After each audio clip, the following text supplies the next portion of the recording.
Será que a pessoa sabe se está tudo bem mesmo? Será que nós nos conhecemos? Será que nós não temos gatilhos vindos da infância porque era uma atribuição de xingamentos e rótulos que ofendiam? Eu não sei sobre isso, né, de todo mundo. E eu não sei avaliar isso, mas eu sei que valorização é uma necessidade humana universal. E tem pessoas que, quando crianças, chamadas de determinada forma, num grupo social, ainda que na escola, e esse grupo social a tornasse pária, a tornasse marginalizada, a tornasse aquela que não merecia afeto, eu creio que isso pode, sim, fazer um dano.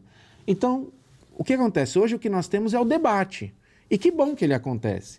A questão da obesidade, primeiro eu quero aqui louvar a profissão de nutricionista, porque eu acho que ela é muito importante para a nossa sociedade.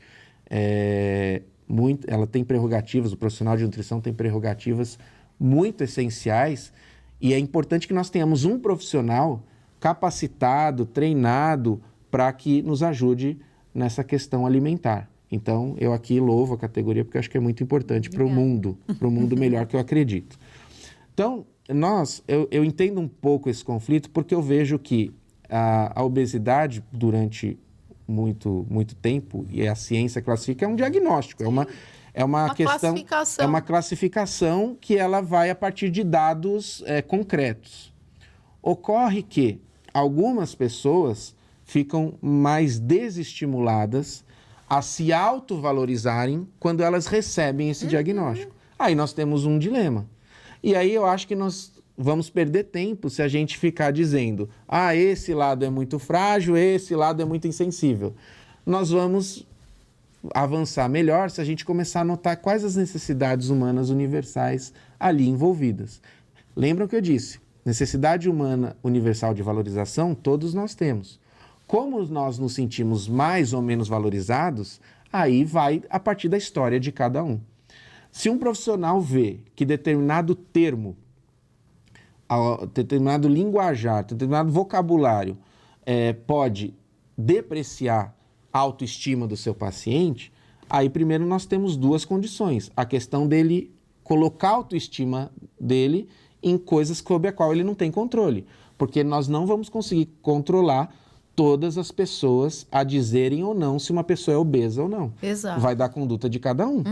Um profissional pode falar assim: não, eu escolho, não vou usar esse termo. E eu vou entender o que essa comunidade organizada, né? Porque ela já está se organizando, nós já temos, inclusive, lideranças nessa comunidade, né?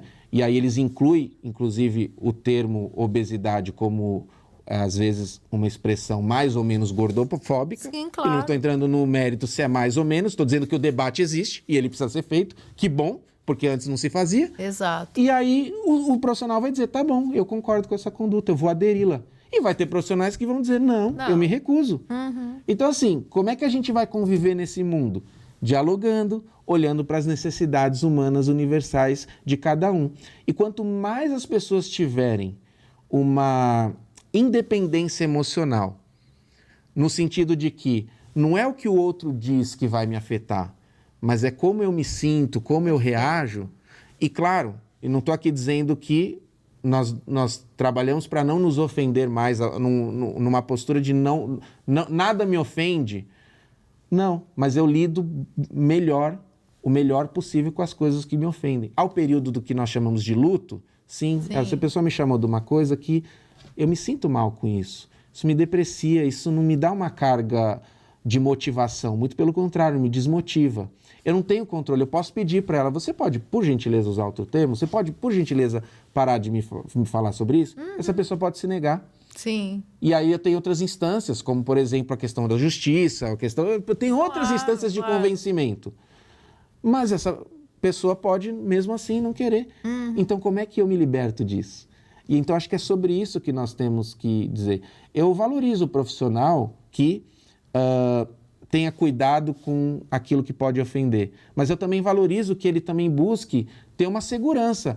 O que eu posso falar? O que eu não posso falar? Até porque você está querendo tratar a saúde da pessoa, Claro, você está querendo com que ela certeza. viva mais, que ela... Então, assim, todo esse diálogo, essa teia, ela se tece a partir do momento em que a gente escolhe.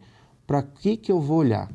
Necessidades humanas universais? Ótimo. Chamar obeso ou não obeso, ela não é o principal aqui.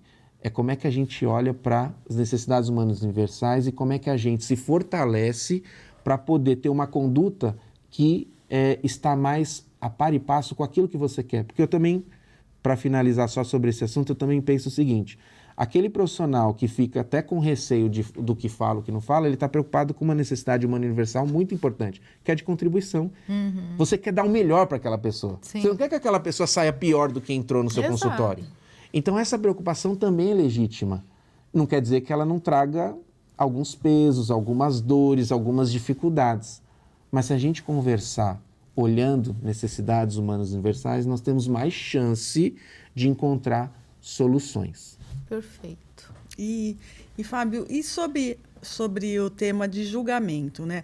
Na palestra você mostrou algumas situações de como a gente julga uma situação, a gente já julga e já dá até a sentença, né? Então, como a gente pode ter esse olhar do não julgar? É um treino que a gente tem que fazer? Como que funciona isso? É um treino árduo, porque nós somos treinados a julgar.